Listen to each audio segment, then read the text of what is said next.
بذار از اول دعا با این روایت شروع کنم. حالا که اسم کربلا اومد، پیغمبر شروع کرد روزه بخونه. دخترم پسر تو اینطوری میگوشد. اعوذ باللہ السمیع العلیم من الشیطان اللعین الرجیم. بسم اللہ الرحمن الرحیم. وصلی اللہ علی رسولہ والائمۃ المیامین من آلہ وسلم تسلیما کثیرا کثیرا. السلام علیکم ناظرین، میرا نام ہے محمد علی سید اور میں آپ کی خدمت میں حاضر ہوں قائم ٹی وی کے پروگرام میں. یہ خصوصی پروگرام قائم ٹی وی کی جانب سے ریکارڈ کیے جا رہے ہیں اور یہ تمام پروگرام جو آپ اس سلسلے میں دیکھیں گے بنیادی طور پر یہ امام حسین علیہ السلام کی ایک دعا ہے، دعائے عرفہ، اس کے بارے میں ہے. تو دعائے عرفہ تو ہم ہر سال پڑھتے ہیں، لیکن آج اس مرتبہ ہماری خواہش ہے کہ ہمارے ناظرین اور سامعین دعائے عرفہ جب 9 ذی الحجہ کو پڑھیں تو اس سے پہلے وہ بہت سے ایسے حیاتیاتی رازوں سے آگاہ ہو سکیں جن کا تذکرہ امام حسین علیہ السلام نے اپنی اس دعائے عرفہ کے ابتدائی حصے میں کیا اور اپنے اعضاء کا شکر ادا کیا،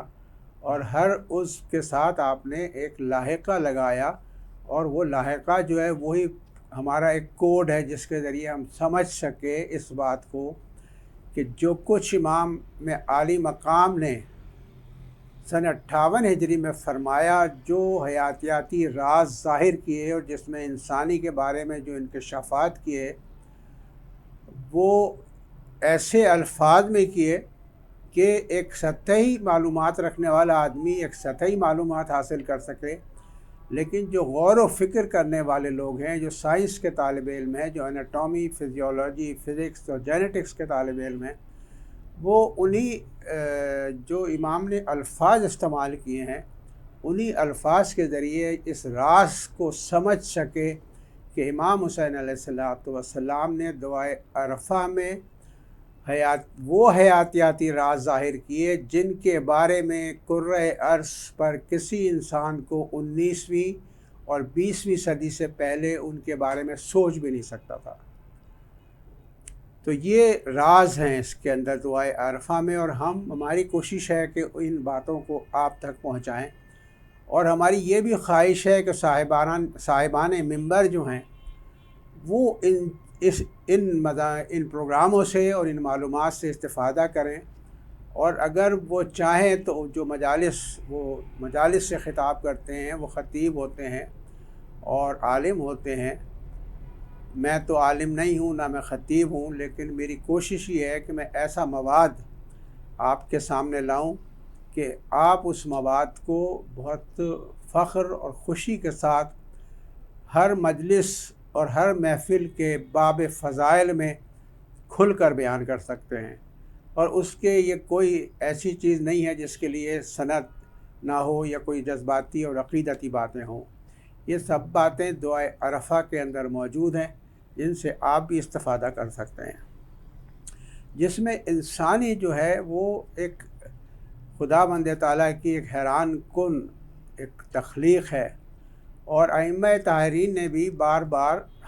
جسمانی اعضاء کا شکر ادا کرنے کے لیے ہمیں متوجہ کیا ہے. مثلا امیر المومنین علیہ السلام نے کہا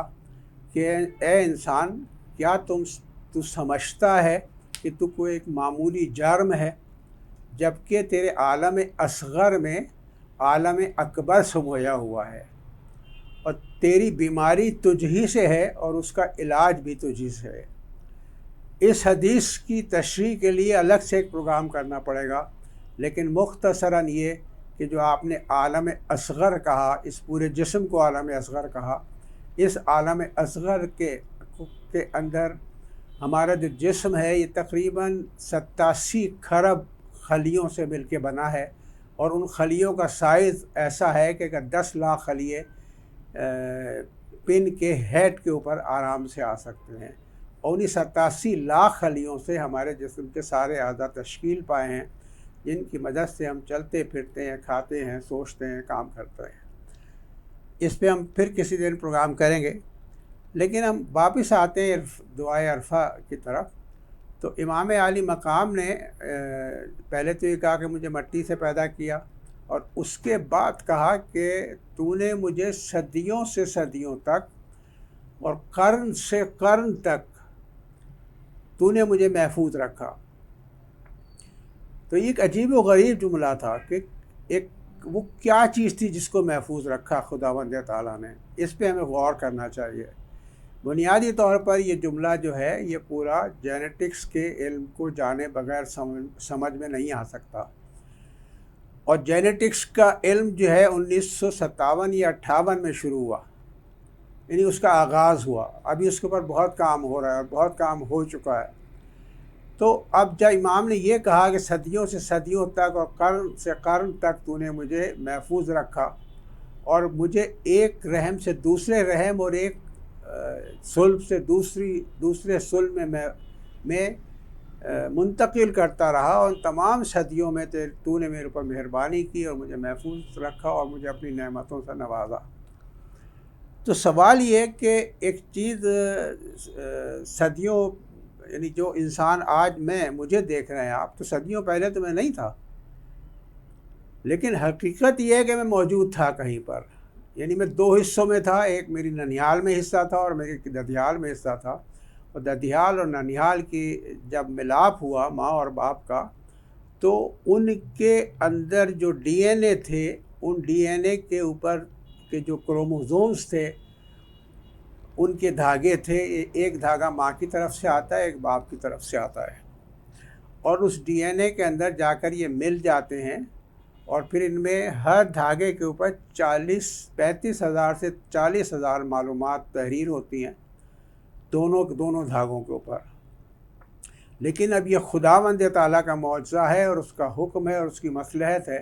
کہ اب جو بچہ پیدا ہوگا اس کے اندر کون سی خصوصیات کھلیں گی۔ اس میں اس کے بال نانی کی طرح سنہرے ہوں گے، یا اس کا لہجہ دادا کی طرح سے سخت ہوگا، یا اس کا قد جو ہے ماموں کی طرح لمبا ہوگا، یا خالہ کی طرح اس کے بال ریشمی ہوں گے۔ تو یہ ساری خصوصیات جو ننیال اور ددیال کی مل کے میرے اندر آئی ہیں، اور مجھ میں بھی ساری نہیں کھلی ہے، بلکہ میں اگلی نسلوں کے اندر کھلیں گی بہت سی معلومات۔ یہ وہ معلومات ہیں جو حضرت آدم اور جناب حوا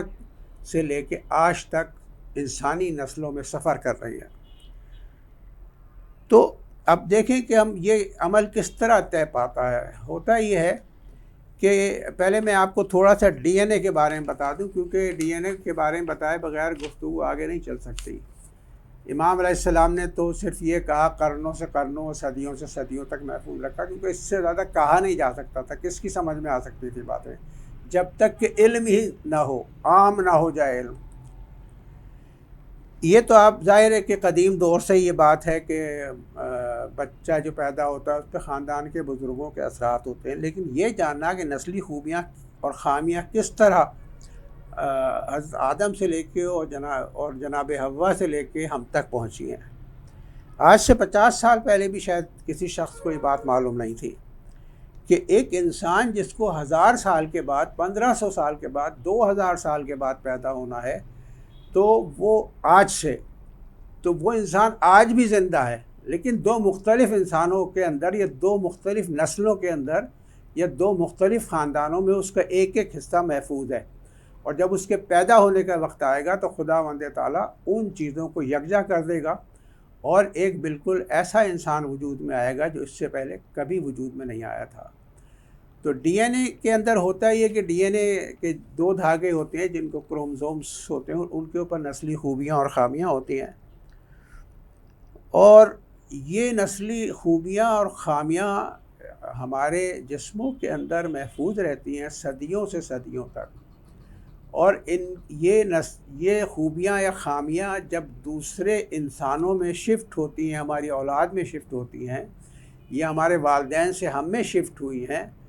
تو اس سے پہلے بالکل محفوظ رہتی ہیں، ان کے اندر کوئی تبدیلی رونما نہیں ہو پاتی۔ ڈی این اے کے اندر ایسے سسٹمز ہیں،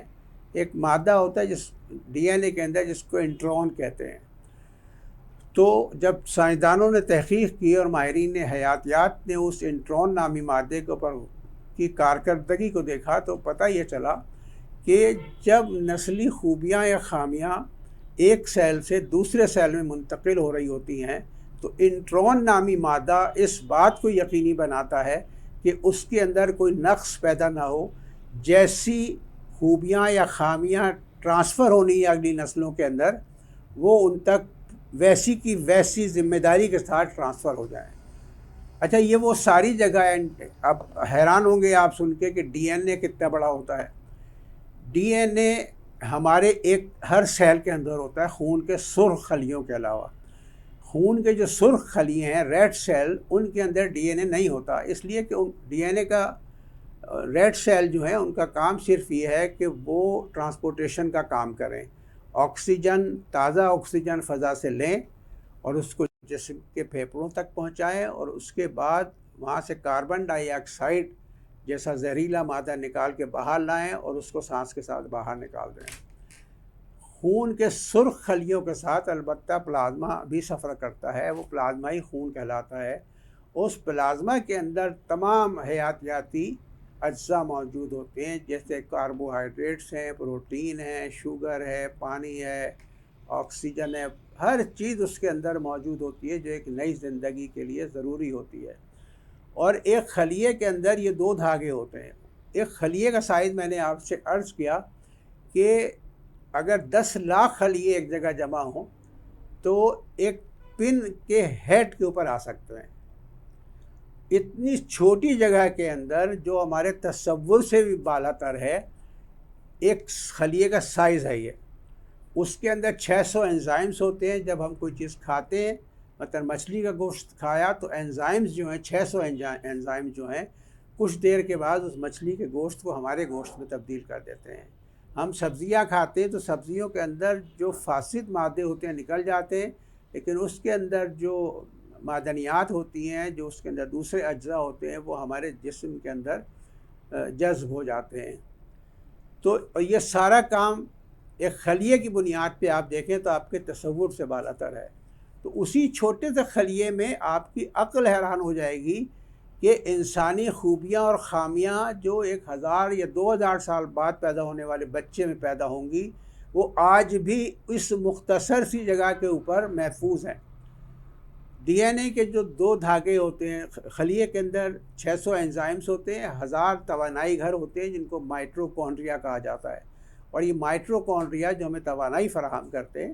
مثلا ہمارے دانت کے اندر چھالیا کا ایک دانہ آیا تو دانت کے اعصاب بتاتے ہیں دماغ کو کہ اتنا پریشر چاہیے، تو جسم کے اندر جتنے خلیے ہیں وہ سب آن ہو جاتے ہیں۔ ہر خلیے میں 1000 مائٹروکونڈریا ہیں، وہ ان کو آن کر دیتے ہیں، اور وہ توانائی صرف وہاں پہنچتی رہتی ہے جہاں ہمیں دانتوں کے نیچے ضرورت ہے، اور جب وہ ضرورت پوری ہو جاتی ہے تو وہ توانائی پیدا ہونا بند ہو جاتی ہے۔ یہ حیران کن معجزات ہمارے جسم میں ہر لمحے میں ہزاروں معجزے اس طرح کے رونما ہوتے ہیں، لیکن ہم اس سے بے خبر رہتے ہیں۔ ڈی این اے کے ہمارے جسم کے اندر ڈی این اے مالیکیول ہی کہلاتا ہے، اور جیسے میں نے عالم اصغر اور عالم اکبر کہا ہے، تو اس کی چھوٹی سی مثال یہ ہے کہ آپ ابھی اپنے موبائل کے اوپر، لیپ ٹاپ پہ ٹائپ کریں human cell, human body cell, اور اس کے نیچے لکھے الیکٹران مائکروسکوپ، تو آپ اگر ایک سیل کو دیکھ سکیں گے، یعنی الیکٹران مائکروسکوپ جو ہے وہ تصویر دکھاتی ہے،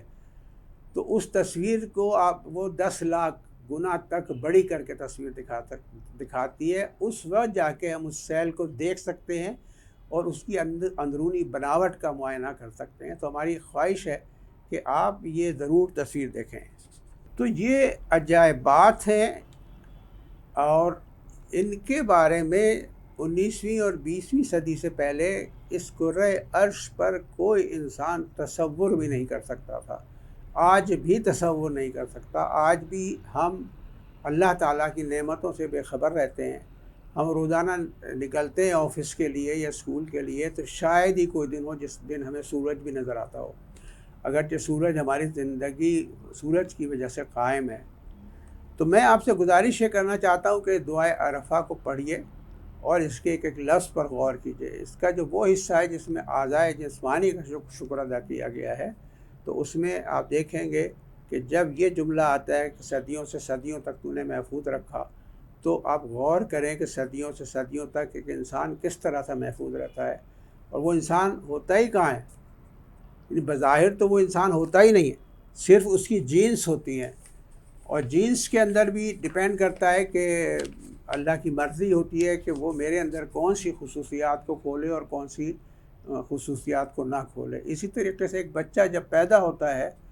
تو جب حمل ٹھہرتا ہے ماں کا، تو ایک کچھ عرصے کے بعد یہ طے ہوتا ہے، چند ماہ کے بعد، کہ اس کو لڑکا بننا ہے یا لڑکی بننا ہے۔ اور یہ جو تصور ہے ہمارے گاؤں دیہات کے اندر کہ اگر کسی عورت کے بچی پیدا ہو گئی تو اس کو قتل کر دیتے ہیں، اس کو برا کہتے ہیں، طلاق دے دیتے ہیں، یہ ایک حقائق کے برعکس ہے، کیونکہ بچی یا بچہ پیدا ہونے کا تعلق باپ سے ہے، ماں سے نہیں ہے۔ تو میری گزارش یہ ہے کہ دعائے عرفہ کو اتفاق غور سے پڑھیں تاکہ آپ کو خداوند تعالیٰ کی آپ کی اس معرفت میں اضافہ ہو جو خداوند تعالیٰ ہم سے چاہتا ہے۔ جناب داؤد علیہ السلام کو اللہ نے وحی کی کہ مجھ سے محبت کرو اور میرے بندوں سے بھی کہو کہ مجھ سے محبت کریں۔ تو جناب داؤد علیہ السلام نے کہا کہ یا اللہ میں تو تجھ سے محبت کرتا ہوں، لیکن تیرے بندوں کو کیسے اس طرف راغب کروں؟ تو اللہ تعالیٰ نے فرمایا کہ میرے بندوں کو میری نعمتوں کے بارے میں ذرا تفصیل سے سمجھاؤ اور بتاؤ، تو وہ خود بخود مجھ سے محبت کرنے لگیں گے۔ بہت شکریہ، آپ نے میری بات سنی، سماعت کی، اور پھر میں یہ کہوں گا کہ صاحبان ممبر ان چیزوں سے استفادہ کر سکتے ہیں، مجھ سے زیادہ استفادہ کر سکتے ہیں، کیونکہ بولنے کا فن جانتے ہیں اور پریزنٹیشن کا طریقہ جانتے ہیں۔ بہت بہت شکریہ، السلام علیکم۔ بذار از اول دعا با این روایت شروع کنم، حالا که اسم کربلا